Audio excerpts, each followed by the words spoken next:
Hathaway तापत्रय विनाशाय श्री कृष्णाय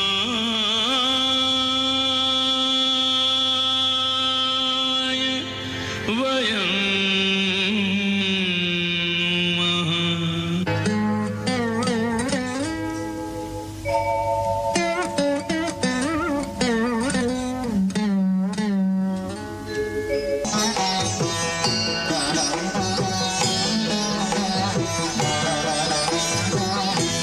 नारायण नारायण। अखिल ब्रह्मांड के रचयिता भगवान ब्रह्मदेव के चरण कमलों में उनके पुत्र नारद का प्रणाम स्वीकार हो। कल्याण हो नारद।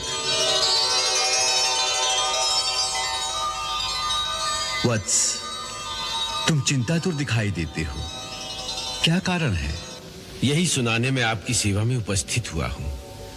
इसके साथ साथ एक गूढ़ प्रश्न का समाधान भी आपसे पूछना है। निश्चिंत होकर पूछो वत्स नारद। हे जगत पिता, पृथ्वी लोक में 12 वर्ष के पश्चात हरिद्वार में जो कुंभ का उत्सव होता है, वहां कई परम योगी और सिद्ध पुरुष गुप्त रूप में आते हैं। उनके दर्शनों की लालसा से मैं पृथ्वीलोक में गया था। सर्वप्रथम हिमालय में केदारेश्वर के मंदिर में जाकर मैंने भगवान शिव को प्रणाम किया। केदारेश्वर नमो नमः, हिमखंडेश्वर नमो नमः, हे अभयंकर नमो नमः, जय शिव शंकर नमो नमः।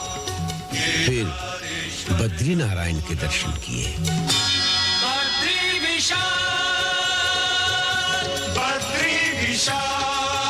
यहाँ स्वयं विराजे नारायण। जय बद्री विशाल।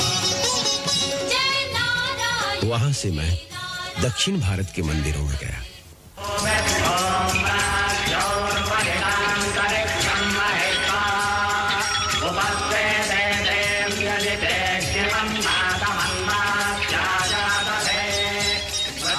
वहां से उज्जैन में श्री महाकाल के मंदिर में गया। हर हर महादेव, हर हर महादेव, भस्मेश्वर हर हर महादेव, ज्योतिर्लिंग स्वयं विभो।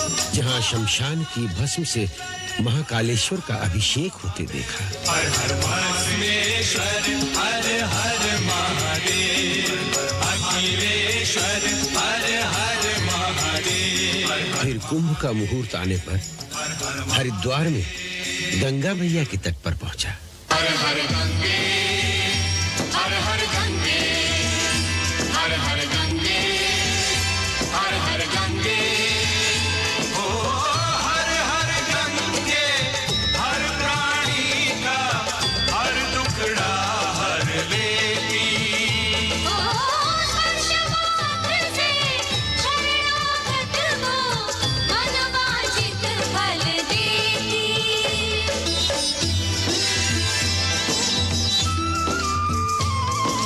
विष्णुपाद पंकज से प्रगटी तू वैष्णवी कहाई।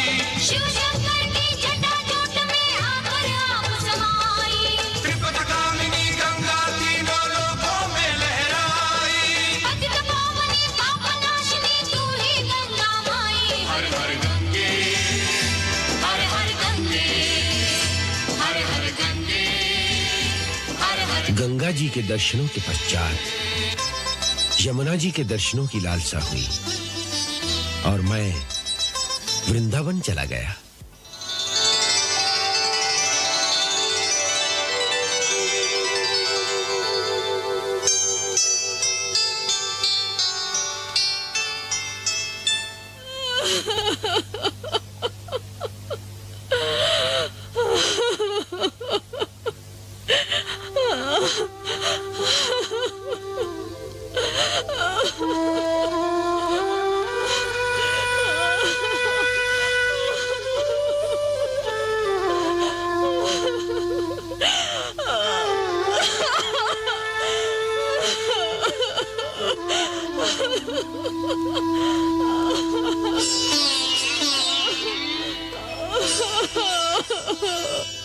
नारायण नारायण।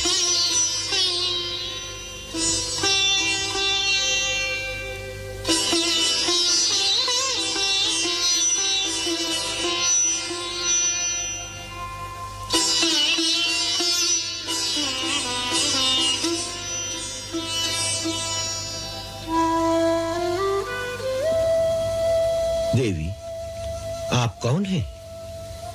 क्यों रो रही हैं? और ये दोनों वृद्ध पुरुष आपके क्या लगते हैं? हे मुनिराज, ये दोनों मेरे पुत्र हैं। हैं? पुत्र? आपके पुत्र? किंतु आप तो युवा हैं, फिर आप इन वृद्ध पुरुषों की माता कैसे हो सकती हैं? ये रहस्य क्या है माता? सच सच बताइए, आप कौन हैं? हे देवर्षि, मेरा नाम भक्ति है। भक्ति माता, प्रणाम।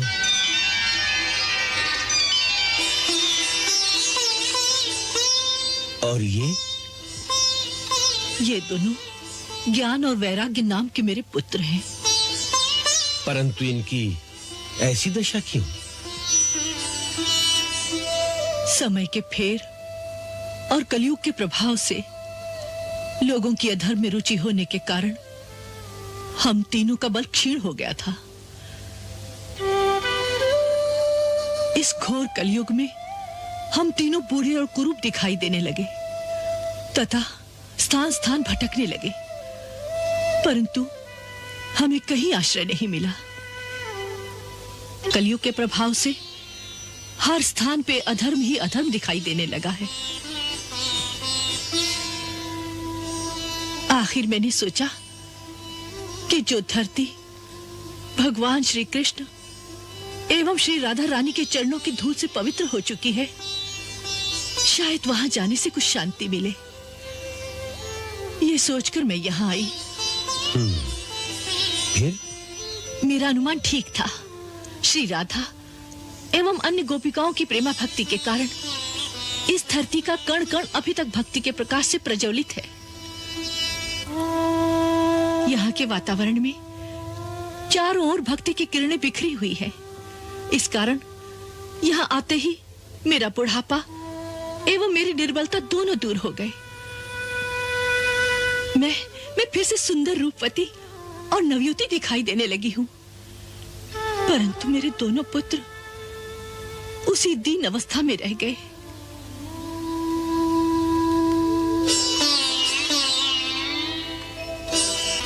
मैं इनके दुख से अत्यंत दुखी हूँ मुनिवर। आप साक्षात श्री ब्रह्मा जी के पुत्र हैं। मैं आपको नमस्कार करती हूँ। मुझ पर कृपा करके आप मेरा भी समाधान कीजिए, अन्यथा अपने पुत्रों के दुख से मैं ये धरती छोड़कर चली जाऊंगी मैं। हे माता, आप व्यर्थ ही अपने को खेद में डाल रही हैं। आप भगवान श्री कृष्ण का चिंतन करें। उनकी कृपा से आपके सारे दुख दूर हो जाएंगे। आप तो भगवान श्री कृष्ण को प्राणों से भी प्यारी हैं।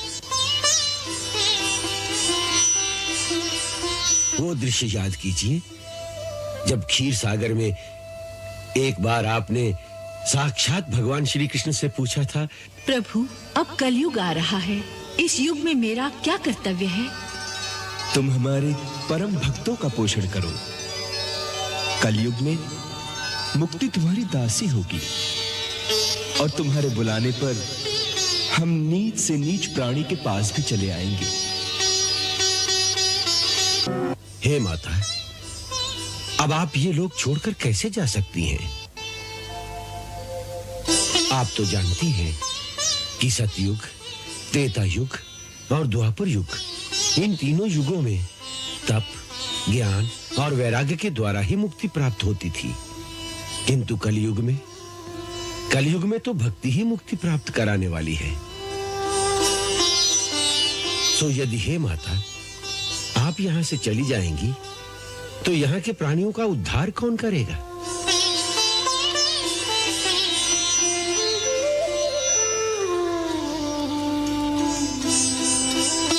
किंतु मुनिवर, क्या ऐसा कोई उपाय नहीं जिससे हम तीनों एक साथ इस संसार में रह सके? अर्थात भक्ति, ज्ञान और वैराग्य तीनों की एक साथ इस संसार में वृद्धि हो। कृपया ऐसा कोई मार्ग बताइए। ऐसा कोई उपाय अवश्य होगा, अवश्य होगा। हे माता, मैं आपको वचन देता हूं कि मैं आपके दुख का उपाय अवश्य करूंगा, जिससे आपके ये दोनों उत्साहहीन और निर्बल हो गए पुत्रों को नवजीवन प्राप्त हो। कोई एक ऐसा ही उपाय होगा जिससे भक्ति, ज्ञान और वैराग्य तीनों की एक साथ वृद्धि हो, तीनों को एक साथ शक्ति प्राप्त हो। इस लोक के समस्त प्राणियों के लिए कोई एक उपाय ऐसा अवश्य होगा, ये मेरी आत्मा का विश्वास है। हे माता, इस प्रश्न का उत्तर मैं स्वयं भगवान श्री कृष्ण से ही पूछ लूंगा। हाँ माता, आप तो उन्हें सर्वाधिक प्रिय हैं, अतः आपकी समस्या का समाधान उन्हीं से कराऊंगा। परंतु भगवान श्री कृष्ण आपको कहाँ मिलेंगे? वो तो न जाने कहाँ हो, किस लोक में क्या क्या लीला कर रहे होंगे। उन पर तो सारे विश्व का भार है ना। आपने ठीक कहा माता, उन पर सारे विश्व का भार है। न केवल ब्रह्मा जी से लेकर विश्व के कण कण तक सब उन्हीं के आश्रित हैं, बल्कि उसका उल्टा भी सत्य है कि वे स्वयं ही सृष्टि के कण कण में विराजमान होकर ये सारी लीला भी स्वयं ही कर रहे हैं। फिर क्या, उन तक पहुंचना मेरे लिए मुश्किल नहीं है। अच्छा। हाँ, क्योंकि अपने मूल रूप में तो वो सर्वदा अपने गोलोक में ही विराजमान रहते हैं, जहाँ रासेश्वरी श्री राधा जी के संग उनकी रास लीला नित्य निरंतर चलती रहती है।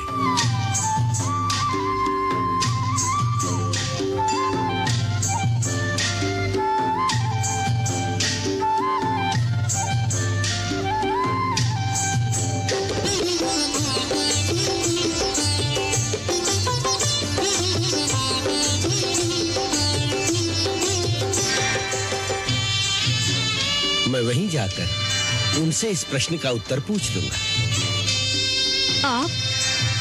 आप धन्य हैं नारद जी। भगवान के इस गोलोक धाम में, जहां हजारों वर्षों की तपस्या के बाद भी योगी जन स्वयं तो क्या, उनकी कल्पना भी नहीं पहुंच सकती। उसी गोलोक धाम में आप इस प्रकार स्वच्छंद रूप से पहुंच सकते हैं। आप तो महान हैं नारद जी। माता, नारद के लिए कहीं भी पहुंचना कठिन नहीं है। भक्ति माता, प्रणाम।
अनाथ? भक्तराज नारद बड़े दुखी दिख रहे हैं। क्यों? हम तक पहुंचने के लिए। तो उन्हें कौन रोक सकता है? उनका अहंकार, थोड़ा सा अहंकार लेकर चले थे, अपना रास्ता भटककर बार बार उन्हीं लोगों में घूम रहे हैं।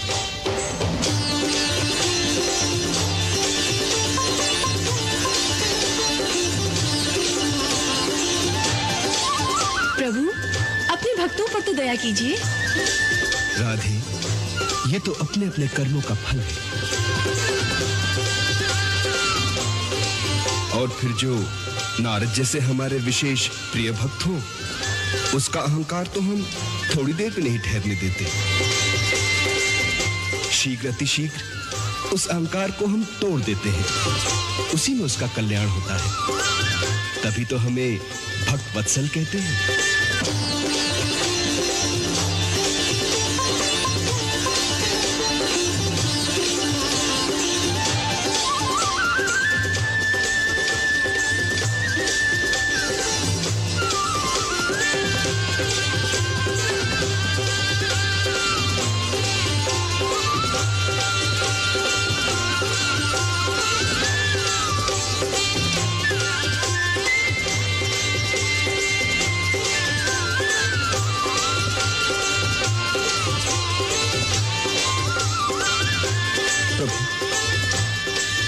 प्रभु, ये कैसी लीला है। चलते चलते थक गया हूं, फिर भी ऐसा लगता है कि बार बार उसी आकाश में घूम रहा हूं मैं।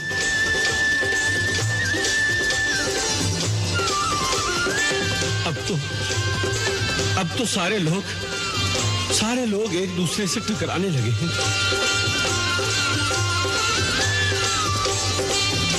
समझ गया, वास्तव में मैं अहंकार करके चला था, उसी का दंड दे रहे हो ना।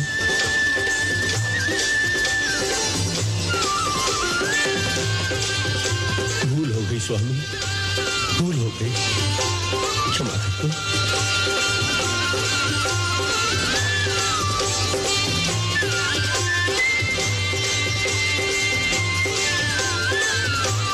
क्षमा करके अपने श्री चरणों तक पहुंचने का मार्ग खोल दो। आपको भक्ति माता की सौगंध है। अपने शरणागत की रक्षा करो प्रभु, अपने शरणागत की रक्षा करो। अब तो जाना होगा। क्यों? जब भक्त अपना अहंकार छोड़कर हमारे आश्रय में आ जाता है, तो हम स्वयं आगे जाकर उसकी अगवानी करते हैं।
कहो देवऋषि, इतनी शीघ्रता से कहां जा रहे हो?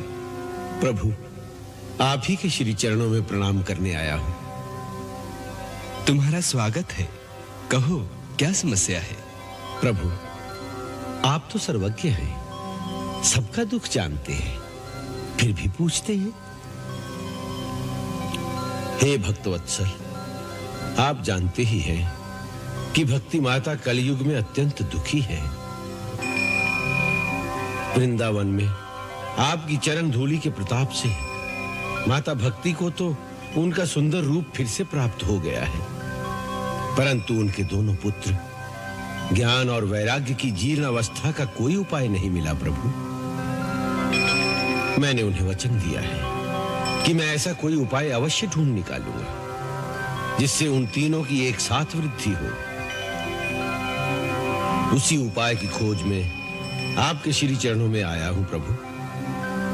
हे समस्त देवों के अधीश्वर, हे भगवान श्री कृष्ण, मुझे वो उपाय बताने की कृपा कीजिए। नारद, तुम तो जानते हो इस संसार में तपस्या और परिश्रम के बिना कुछ नहीं प्राप्त होता। प्रभु, मैं अवश्य तपस्या करूंगा, परंतु इतना बताने की कृपा करें कि ऐसा कोई उपाय है। अवश्य है। तुम्हारे पिता ब्रह्मा जी उस उपाय को जानते हैं, वही तुम्हारा मार्गदर्शन करेंगे।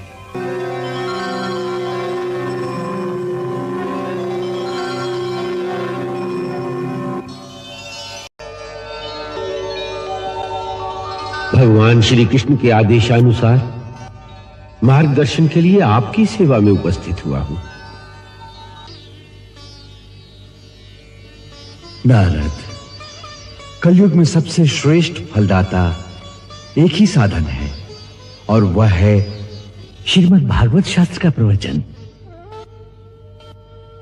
उसके द्वारा भगवान श्री कृष्ण की लीलाओं का गान, उनका पठन, उनका श्रवण, ये तत्काल मोक्ष देने वाली साधन है। जब मनुष्य के जन्म जन्मांतर का पुण्य उदय होता है, तभी उसे इस भागवत शास्त्र के द्वारा श्री कृष्ण भगवान की लीला अमृत पान करने को मिलता है।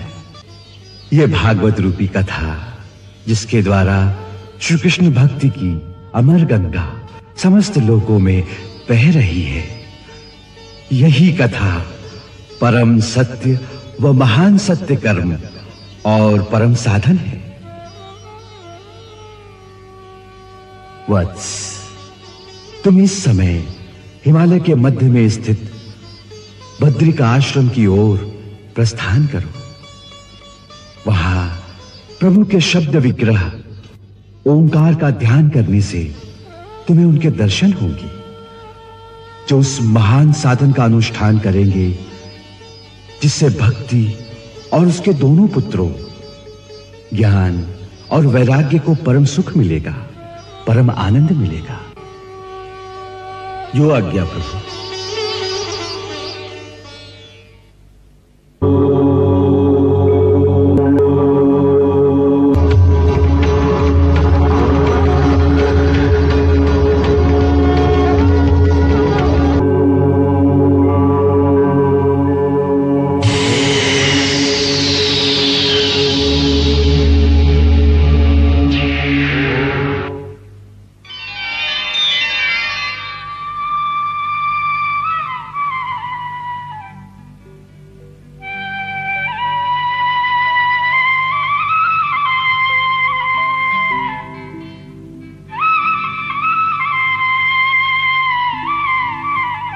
भगवान श्री सनक, सनंदन, सनातन और सनत कुमार के श्री चरणों में आपके छोटे भाई नारद का प्रणाम स्वीकार हो। हे देवर्षि, आपका कल्याण हो। हम आपकी कठोर तपस्या से प्रसन्न हुए। कहो, क्या इच्छा है? ऐसी घोर तपस्या द्वारा आपने हमें यहाँ किस लिए बुलाया है? प्रभु, यदि आप मुझ पर प्रसन्न हो तो एक छोटी सी याचना लेकर आया हूं। कहो। प्रभु, हम पांचों के पिता श्री ब्रह्मा जी ने मुझे बताया है कि श्रीमद् भागवत की कथा मुझे आपके मुखारविंद से ही प्राप्त होगी। इसलिए यदि आप मुझे उसका अधिकारी समझें तो कृपया उस पतित पावनी कथा का दान मुझे दें। नारद, आप पति कुशल याचक हैं। आपने अति सुंदर दान मांगा है। श्रीमद् भागवत में भगवान श्री कृष्ण की लीलाओं का बड़ा सुंदर वर्णन है। भागवत तीनों लोकों को पवित्र करने वाली गंगा के समान है। इसलिए हे नारद, आप गंगा के किनारे हरिद्वार के निकट आनंद घाट पर भागवत कथा का अनुष्ठान करें। हम संसार के कल्याणार्थ वहां आपको ये कथा अवश्य सुनाएंगे।